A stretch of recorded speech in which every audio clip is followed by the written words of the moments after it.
Well, here we are with that promised follow-up video about the plant order online. And let me sum it up by saying I am very disappointed.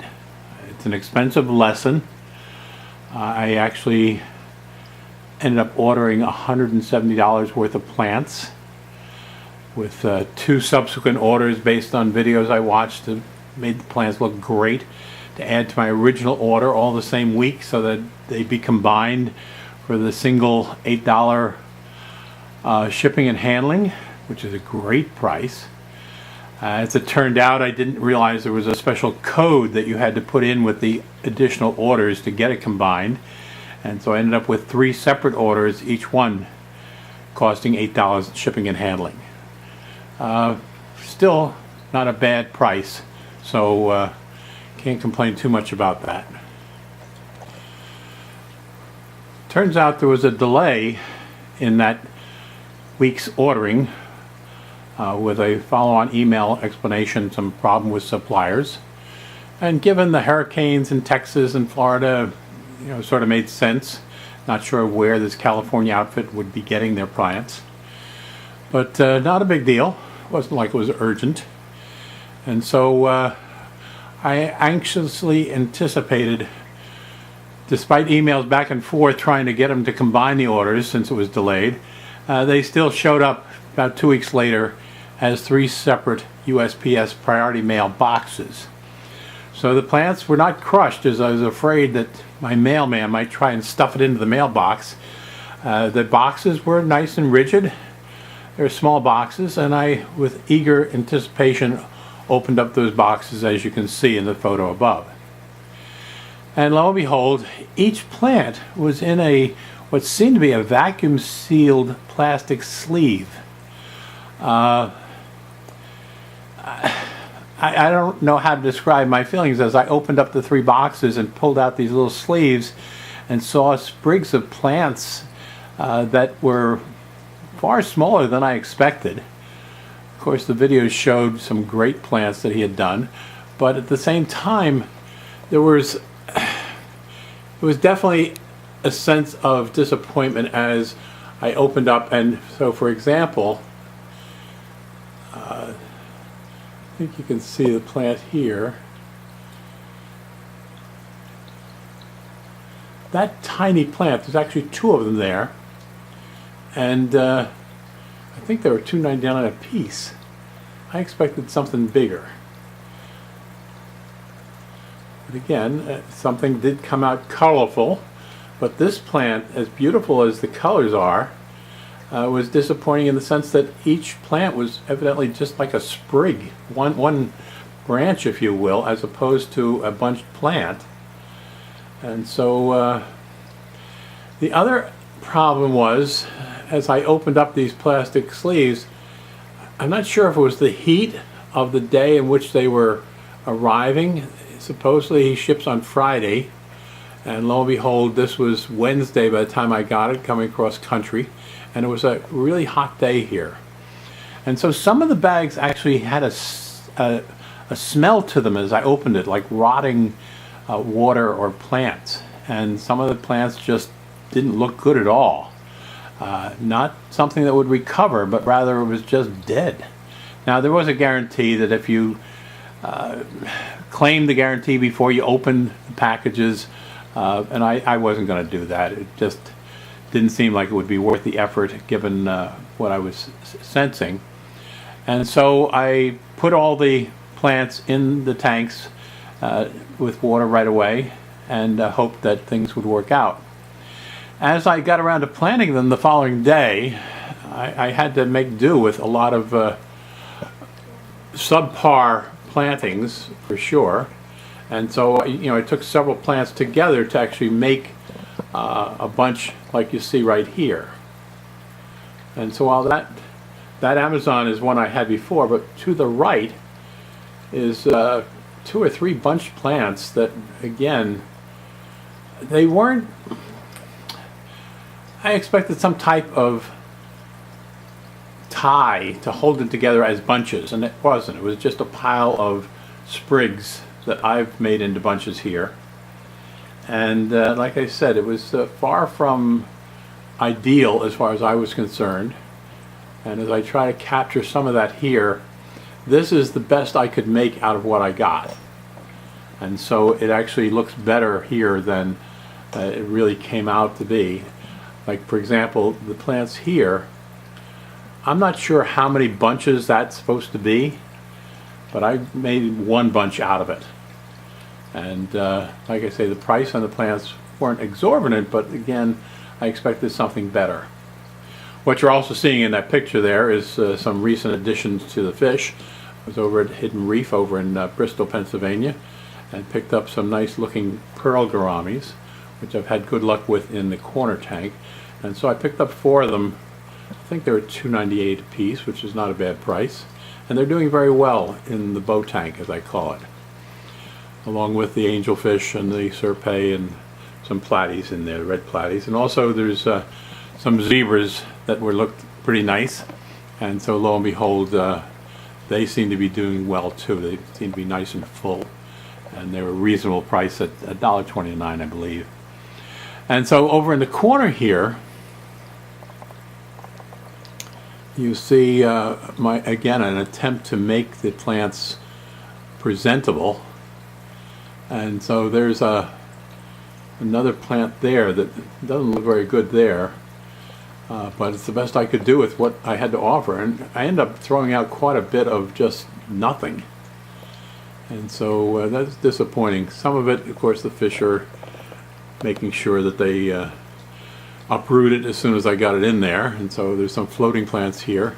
And on the other side, actually, this plant, I'm not sure what it is. I don't know the names of some of these plants. But the plant itself doesn't have roots or stem. And so I just used this floating plant, and my betta in here just loves that. I sort of claimed it as its home. And the other plant that I knew I liked was the Vallisneria. And so you see right here, I bunched them all together just to make them look reasonable. But again, compared to going out to a local store where you're picking and choosing the ones that look the best, etc., this was a disappointing experience. And so what you see right there is about 3 or 4 Vallisneria plants grouped together as one planting. And not much of a root system, which I was hoping to get more of, but enough that I hope that they will take and grow, and we'll see over time, and I'll keep that for future reports. And so lo and behold, this is what we've got to work with. Let's switch over to corner tank. And again, it had quite a bit of plants to start with. Certainly those banana plants in the foreground were still growing nicely from before.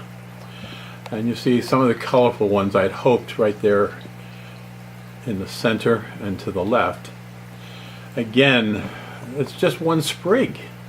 I expected a bunch, like 3 or 4 sprigs to make up one plant. That wasn't the case.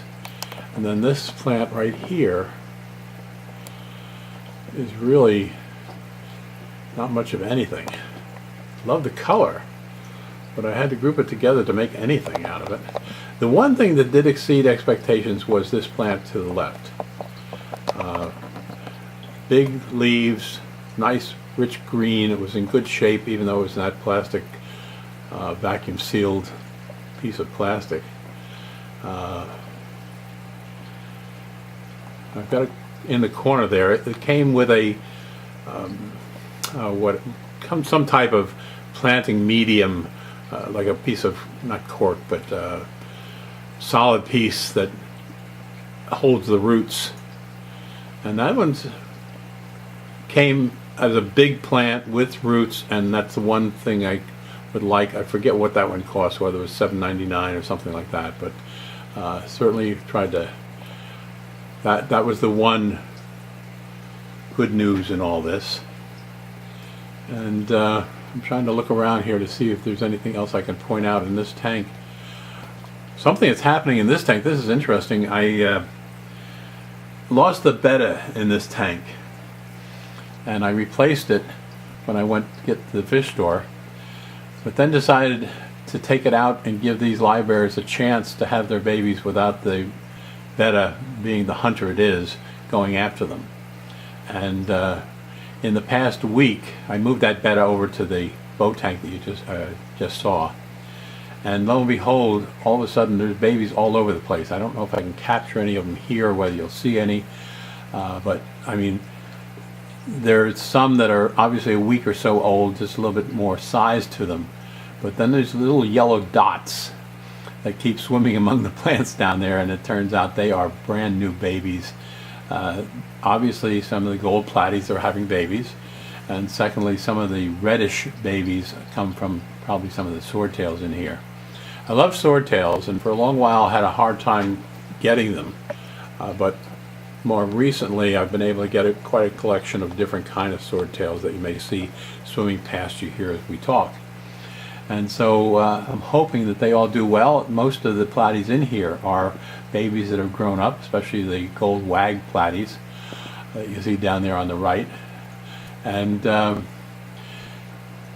it is interesting to sit here in our living room and look closely at the tank at night as you're watching TV that's not worth watching, and can spot these little spots of, and right now I can see some, they're hidden back in the plants here, which is exactly what they should be doing. And I don't know if we'll accidentally capture any if I go in close, but I'll try it, and we'll just see if anything. I can see one right at the base of that colorful plant, for example. And every once in a while you'll see some of the bigger fish chase them, but they get out of the way pretty quick. And so they're so tiny that you really have to be looking hard to see them. There's one just down coming across there. See it? Yep. And it jumps out of the way when a bigger fish comes by. And there it is. That's one of the red ones, so I assume that's a... And so we do enjoy sitting here in the evening, seeing what's new in the tank. And as I said, in the last couple of weeks there's been quite a few new babies, very, very tiny. And as I said, platy or swordtail babies. The catfish continue to breed. You can see as you watch these catfish the different sizes. So you have clearly the adult ones that are probably laying the eggs that are hatching. There's one of the adults going off to the right. But you can see the different generations almost, if you will, or batches rather, not generations, as they have different sizes. So you can see with the smallest of them being newly born versus ones that are a little bit older, probably you know, before preteens, and then you have teens, and you see one of the babies off in the distance there. I don't know if we're going to be able to capture or not, back underneath that bridge. There's one right, whoops, catfish just came by and chased it. But you saw it underneath that bridge there, and there goes that catfish again. So they're doing well, and the other pleasant surprise with this tank, as I've said in the past, is the neons are thriving in here. And I put about 20 of them in there one time. That's quite a batch of fish for me to buy and put in there. But it's been 6 months now, and they are still doing well. And every time I try to count them, I get close to 20 again. So as far as I can tell, they're all doing well. So anyway, that's sort of an update. And like I said, I learned my lesson, spent $170 and probably got what I could have bought local stores much better for like $50, and have chosen the plants to be of decent size, etc., which is not what I have here. So we'll see what happens with what I've been able to plant. And as I said, lesson learned. No regrets, no complaints, just lesson learned, and we'll see what happens, huh?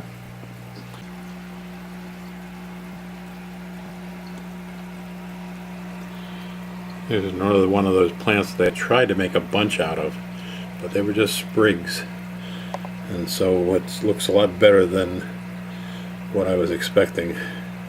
Or I'm sorry, well, there's one of the babies right there in front of that plant too. And in the Vallisneria in the corner here, are nothing to speak home about, and they were like $1.99 or $2.99 a piece, so kind of disappointing.